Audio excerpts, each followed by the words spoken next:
आज हम एक बेहद दुखद और सच में चौंकाने वाली घटना की पड़ताल कर रहे हैं। एक ऐसा विमान हादसा जहां मतलब टेक ऑफ के सिर्फ 32 सेकंड के अंदर ही प्लेन क्रैश हो गया।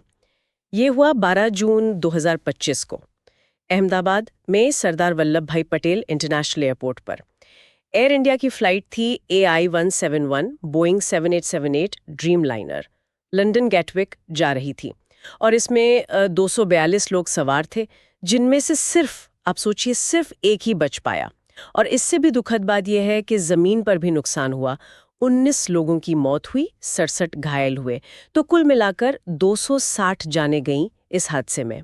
हमारे पास इस पर कुछ शुरुआती रिपोर्ट्स हैं, खबरें हैं, एनालिसिस है। तो आज हम कोशिश करेंगे कि इन सब स्रोतों को देखकर समझे कि भाई हुआ क्या था असल में, अब तक क्या पता चला है और जांच किस तरफ जा रही है, क्या बड़े सवाल हैं। चलिए थोड़ा गहराई में जाते हैं इसके। तो सबसे पहले जो AAIB है, यानी एयरक्राफ्ट एक्सीडेंट इन्वेस्टिगेशन ब्यूरो, उनकी एक शुरुआती रिपोर्ट आई है 8 जुलाई 2025 को। और इसमें एक बहुत ही अहम और थोड़ी चिंताजनक बात सामने आई है। रिपोर्ट ये कह रही है कि टेक ऑफ के फौरन बाद विमान के दोनों इंजन एक साथ बंद हो गए। और वजह ये बताई गई है कि दोनों इंजनों के जो फ्यूल स्विच होते हैं उन्हें मैन्युअली मतलब हाथ से रन पोजीशन से कट ऑफ पोजीशन में कर दिया गया था। ये थोड़ा अजीब लगता है ना, टेक ऑफ के ठीक बाद। हाँ, ये जानकारी असल में जांच की पूरी दिशा ही तय कर रही है। फ्यूल स्विच का काम है इंजन तक फ्यूल पहुंचाना। अब उन्हें कट ऑफ करने का सीधा मतलब है इंजन को फ्यूल की सप्लाई रोक देना। और टेक ऑफ और शुरुआती चढ़ाई का जो फेज होता है वो सबसे ज्यादा पावर मांगने वाला सबसे क्रिटिकल फेज होता है प्लेन के लिए। उस वक्त मैन्युअली दोनों स्विच बंद कर देना ये बहुत ही असाधारण है, बहुत गंभीर घटना है। जांचकर्ताओं के लिए सबसे बड़ा सवाल यही है कि भाई ऐसा क्यों किया गया, क्या हुआ वहां। बिल्कुल, मतलब समझ से परे है कि इतने अहम मोड़ पर कोई ऐसा क्यों करेगा। और बात यही नहीं रुकती। जो ब्लैक बॉक्स है, फ्लाइट डेटा रिकॉर्डर, उससे एक और थोड़ी हैरान करने वाली चीज पता चली है। ऐसा पता चला है कि दोनों फ्यूल स्विच जो है वो कुछ ही सेकंड के गैप में कट ऑफ किए गए और फिर करीब 10 सेकंड बाद ही उन्हें वापस रन पोजीशन में डाल दिया गया। ये ऑन ऑफ ऑन इतनी जल्दी। हाँ, ये सीक्वेंस जो है ये असल में कई गंभीर सवाल खड़े करता है। पहला तो यही कि क्या यह जानबूझकर किया गया, और अगर हाँ तो क्यों, मकसद क्या था। दूसरा, क्या ये कोई पैनिक रिएक्शन था, मतलब किसी और गड़बड़ की वजह से घबराहट में गलती से हो गया, पायलट शायद किसी और चीज से जूझ रहे हों और गलती से ये स्विच दब गए हों। तीसरा, क्या कोई ऐसी टेक्निकल खराबी हो सकती है जो रिकॉर्डर में ऐसा दिखाएं कि स्विच मैनुअली ऑपरेट हुए पर असल में ऐसा न हुआ हो। हालांकि मॉडर्न प्लेन्स में इसकी संभावना कम ही मानते हैं। और सबसे ज्यादा उलझाने वाला सवाल यही है कि कट ऑफ करने के सिर्फ 10 सेकंड बाद वापस रन क्यों किया। क्या गलती का एहसास हुआ और उसे ठीक करने की कोशिश थी, या ये किसी और प्रक्रिया का हिस्सा था। 10 सेकंड सुनने में कम लगते हैं पर टेक ऑफ के ठीक बाद तो यह बहुत लंबा समय है। ये तो है। ये सवाल बहुत अहम है, खासकर ये कि इतनी जल्दी स्विच बंद करके फिर चालू क्यों किया। कहीं ये किसी तरह के कंफ्यूजन का संकेत तो नहीं। खैर, तो मतलब जांच का मेन फोकस तो अभी इन फ्यूल स्विच पर ही है। लेकिन जांचकर्ता सिर्फ इसी एक थ्योरी पर तो नहीं अटके होंगे, है ना, और भी चीजें देख रहे होंगे। बिल्कुल सही कहा। एक अच्छी और पूरी जांच में सारे एंगल देखने जरूरी होते हैं। फ्यूल स्विच वाला मामला सबसे अहम जरूर है, पर जब तक पुख्ता सबूत ना मिल जाएं, दूसरी चीजों को नजरअंदाज नहीं कर सकते। जैसे कि क्या इंजन फेलियर की कोई और वजह हो सकती है फ्यूल कट ऑफ के अलावा। मान लीजिए फ्यूल में ही कोई बहुत बड़ी मिलावट हो, कंटेमिनेशन जिसे कहते हैं, या कोई और सिस्टम फेलियर हो गया हो। फिर बर्ड स्ट्राइक, पक्षी का टकराना। वैसे तो एक बर्ड स्ट्राइक से दोनों इंजन एक साथ बंद होना थोड़ा मुश्किल होता है, खासकर इतने बड़े जेट इंजन में, पर इसे पूरी तरह खारिज भी नहीं कर सकते। हो सकता है कई सारे पक्षी टकराए हों। अच्छा। फिर फ्यूल की क्वालिटी की भी जांच हो रही होगी। और एयरक्राफ्ट कॉन्फ़िगरेशन, मतलब ये देखना कि कहीं फ्लैप या स्लैट गलत पोजीशन में तो नहीं थे। ये विंग के हिस्से होते हैं जो टेक ऑफ और लैंडिंग में लिफ्ट में मदद करते हैं। गलत सेटिंग से परफॉर्मेंस पर बहुत असर पड़ता है। ओके। एक और चीज जिसका जिक्र है सोर्सेज में वो ये कि लैंडिंग गियर टेक ऑफ के बाद नॉर्मली अंदर नहीं गया। ये भी किसी दिक्कत या असामान्य स्थिति का संकेत हो सकता है। इसने पायलटों का ध्यान भटकाया हो या प्लेन की चढ़ाई पर असर डाला हो। तो मतलब कई पहलू हैं जिन पर जांच चल रही है। इसी बीच एक और जरूरी जानकारी सामने आई है जो शायद बताती है कि प्लेन में कितनी गंभीर स्थिति पैदा हो गई थी। हाँ बिल्कुल, वो है रैम एयर टर्बाइन, जिसे RAT कहते हैं, उसका डिप्लॉय होना। जो चश्मदीद थे और जो मलबे का विश्लेषण हुआ है, उससे पता चला है कि प्लेन का RAT खुल गया था। अब ये RAT जो है, ये एक छोटा सा टर्बाइन होता है, प्रोपेलर जैसा। आमतौर पर प्लेन के नीचे या विंग के पास छिपा रहता है। ये सिर्फ इमरजेंसी में बाहर आता है। कब? जब प्लेन के मेन इंजन या मेन पावर सप्लाई पूरी तरह फेल हो जाए, तब ये हवा के बहाव से घूमता है और प्लेन के सबसे ज़रूरी सिस्टम्स जैसे फ्लाइट कंट्रोल्स को थोड़ी बिजली देता है, ताकि पायलट प्लेन को कंट्रोल करने की कोशिश कर सकें। अच्छा, तो RAT का खुलना ये साफ बताता है कि पायलटों को पता चल गया था कि दोनों इंजन बंद हो गए हैं और शायद प्लेन की मेन बिजली भी चली गई थी। क्या इससे हमें अंदाजा लगता है कि कॉकपिट में उस वक्त क्या माहौल रहा होगा? पायलट क्या सोच रहे होंगे, क्या कर रहे होंगे? हाँ, निश्चित रूप से। RAT का डिप्लॉय होना एक तरह से इस बात का पुख्ता सबूत है कि प्लेन एक बहुत ही भयानक कैटास्ट्रॉफिक इमरजेंसी का सामना कर रहा था। इसका मतलब है कि कॉकपिट में हालात बहुत ज्यादा तनावपूर्ण रहे होंगे, बहुत ज्यादा। पायलटों के पास रिएक्ट करने के लिए टाइम बहुत कम था, क्योंकि प्लेन बहुत नीचे था, अब ये भी तोड़ा था। वो शायद प्लेन को संभालने की कोशिश कर रहे होंगे, इंजन को रीस्टार्ट करने की कोशिश कर रहे होंगे, जैसा कि फ्यूल स्विच को वापस रन पर करने से लगता है, और शायद इमरजेंसी लैंडिंग के लिए कोई जगह भी ढूंढ रहे होंगे। और ये सब कुछ ही सेकंड्स के अंदर हो रहा होगा। RAT का खुलना ये तो दिखाता है कि सिस्टम ने अपना काम किया, इमरजेंसी में पावर देने की कोशिश की, पर अफसोस कि ऊंचाई इतनी कम थी कि रिकवरी मुमकिन नहीं हो पाई। ये सुनकर वाकई रोंगटे खड़े हो जाते हैं। तो इन सब जानकारियों के बाद अभी जांच कहाँ तक पहुंची है?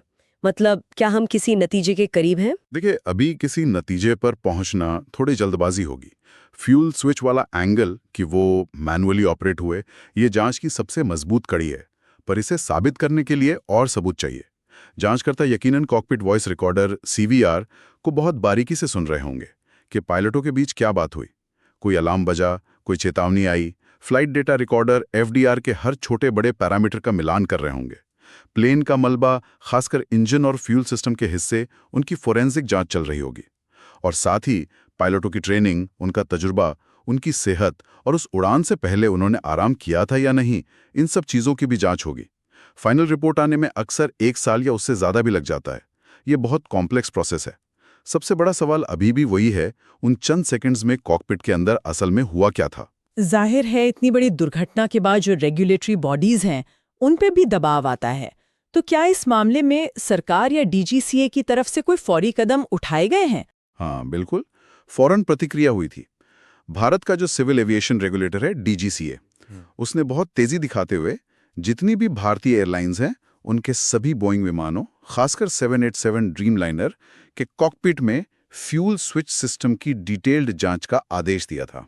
ये एक तरह से एहतियाती कदम था, ये देखने के लिए कि कहीं किसी और प्लेन में भी ऐसी कोई दिक्कत या कोई डिजाइन की खामी तो नहीं है जिससे गलती से स्विच ऑपरेट हो जाए। ये तो जरूरी था। लेकिन बात सिर्फ स्विच के इंस्पेक्शन तक ही नहीं रुकी। इस घटना ने कुछ बड़े सिस्टम से जुड़े मुद्दों, सिस्टमैटिक इश्यूज को भी सामने ला दिया है।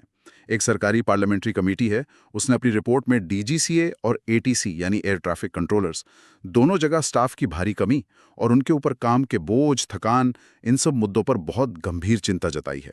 कमेटी ने कहा कि ये हालात एविएशन सेफ्टी के लिए खतरा बन सकते हैं और उन्हें फौरन सुधार की मांग की है, जैसे DGCA को ज्यादा ऑटोनॉमी देना, ATC का इंफ्रास्ट्रक्चर मॉडर्नाइज करना और सबसे जरूरी ये पक्का करना कि पायलट और ATC वाले ठीक से आराम करें, उन पर बहुत ज्यादा काम का बोझ ना हो। ये वाकई एक बहुत अहम पहलू है। अक्सर हादसों के बाद ध्यान सिर्फ फौरी तकनीकी वजह पर जाता है, लेकिन ये जो सिस्टम वाले मुद्दे होते हैं, स्टाफ की कमी, थकान, ट्रेनिंग, ये कहीं ना कहीं बैकग्राउंड में अपना रोल निभा रहे होते हैं। क्या कमेटी की रिपोर्ट इस हादसे और इन मुद्दों में कोई सीधा लिंक बता रही है? ये कमेटी की रिपोर्ट सीधे तौर पर इस हादसे को स्टाफ की कमियां, थकान से नहीं जोड़ रही, क्योंकि जांच तो अभी चली रही है। लेकिन ये रिपोर्ट इस हादसे के कॉन्टेक्स्ट में इन बड़ी चिंताओं को हाईलाइट जरूर करती है। ये एक तरह से इशारा करती है कि पूरे एविएशन सिस्टम पर एक दबाव है और सेफ्टी मार्जिन बनाए रखने के लिए इन अंदरूनी दिक्कतों को ठीक करना जरूरी है। ये सवाल उठता है कि क्या इस तरह के सिस्टमैटिक प्रेशर अप्रत्यक्ष रूप से हाई स्ट्रेस सिचुएशन में इंसानी गलती की संभावना को बढ़ा सकते हैं। सही बात है। अब अगर हम इस हादसे को भारत के एविएशन इतिहास के लिहाज से देखें तो ये कहाँ ठहरता है? क्या ये सबसे घातक हादसों में से एक है? से एक है, यकीनन। खासकर अगर हम जमीन पर हुई मौतों को भी गिने। हालांकि भारत के इतिहास का सबसे भयानक विमान हादसा तो 1996 में हुआ था, चरखी दादरी में, दिल्ली के पास। हवा में टक्कर हुई थी, मिड एयर कोलिजन। उसमें सऊदी अरेबियन एयरलाइंस का बोइंग 747 और कजाकिस्तान एयरलाइंस का इल्यूशन IL-76 विमान हवा में टकरा गए थे। दोनों प्लेन में सवार सभी 349 लोगों की मौत हो गई थी। उसकी जांच में पाया गया था कि कजाक पायलट ने ATC इंस्ट्रक्शन फॉलो नहीं किए थे, ऊंचाई सही नहीं रखी थी और लैंग्वेज प्रॉब्लम भी थी कम्युनिकेशन में। ओहो, चरखी दादरी तो वाकई बहुत भयावह था। 349 लोग। क्या हाल के दशकों में और कोई बड़ी दुर्घटनाएं हुई हैं जिनसे कुछ सबक मिले हों?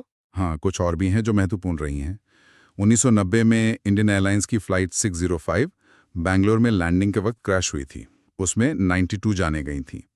उसका कारण माना गया था कि पायलट प्लेन की स्पीड और ऊंचाई को ठीक से कंट्रोल नहीं कर पाए थे लैंडिंग के दौरान, जिसे अनस्टेबलाइज्ड अप्रोच कहते हैं। और ऑटो पायलट मोड को लेकर भी कुछ कंफ्यूजन था। फिर 2010 में air India express flight 812 Mangalore में रनवे से आगे निकल गई थी। रनवे ओवररन हुआ था। उसमें 158 लोग मारे गए थे। वहां भी जांच में यही आया कि अप्रोच स्टेबल नहीं था और पायलट ने वार्निंग के बावजूद गो अराउंड यानी लैंडिंग छोड़कर वापस ऊपर जाने का फैसला नहीं किया। तो ये सभी हादसे भले ही अलग अलग वजहों से हुए, लेकिन पायलट ट्रेनिंग, SOPs यानी स्टैंडर्ड ऑपरेटिंग प्रोसीजर का पालन और ह्यूमन फैक्टर्स, इन सब चीजों के महत्व को बार बार सामने लाते हैं। तो आज की इस चर्चा में हमने एयर इंडिया फ्लाइट 171 के इस दुखद हादसे के कई पहलुओं को देखा। हमने समझा कि कैसे अहमदाबाद से उड़ान भरने के कुछ ही सेकंड्स बाद ये बोइंग 787 ड्रीमलाइनर क्रैश हुआ और कुल 260 जाने गई। शुरुआती जांच जो AIB रिपोर्ट और ब्लैक बॉक्स डेटा पर आधारित है, वो फ्यूल स्विच के अजीब और शायद मैनुअल ऑपरेशन पर फोकस्ड है। हालांकि इंजन फेलियर की दूसरी वजहें जैसे बर्ड स्ट्राइक, फ्यूल प्रॉब्लम या प्लेन का कॉन्फ़िगरेशन, इन सब की भी जांच चल रही है। हमने ये भी समझा कि RAT यानी रैम एयर टर्बाइन का खुलना ये साफ बताता है कि प्लेन में बहुत गंभीर इमरजेंसी आ गई थी। इस हादसे के बाद DGCA ने फौरन फ्यूल स्विच की जांच जैसे कदम तो उठाए हैं, लेकिन इसने एविएशन सेक्टर में स्टाफ की कमी और थकान जैसे गहरे सिस्टम से जुड़े मुद्दों पर भी गंभीर सवाल खड़े कर दिए हैं, जैसा कि पार्लियामेंट्री कमेटी की रिपोर्ट में भी आया है। बिल्कुल। और ये पूरी बातचीत हमें एक अहम सवाल पर लाकर छोड़ती है। जब किसी हादसे की जांच पायलट की संभावित गलती पर फोकस करती है और साथ ही स्टाफ की कमी और थकान जैसे सिस्टम के दबावों की बात भी होती है, तो ये आज के मॉडर्न हाईली ऑटोमेटेड कॉकपिट में इंसान के कंट्रोल और ऑटोमेशन के बीच का जो नाजुक बैलेंस है, उसके बारे में क्या कहता है? खासकर उड़ान के उन शुरुआती बेहद क्रिटिकल सेकंड्स में, जब हालात तेजी से बदल सकते हैं और फौरन सही इंसानी फैसले की जरूरत पड़ सकती है। एक तरफ टेक्नोलॉजी है जो मदद के लिए है, दूसरी तरफ इंसान है जो अप्रत्याशित हालात में फैसले लेता है। और फिर जो रेगुलेटरी रिएक्शन होता है, वो कैसे बैलेंस बनाता है?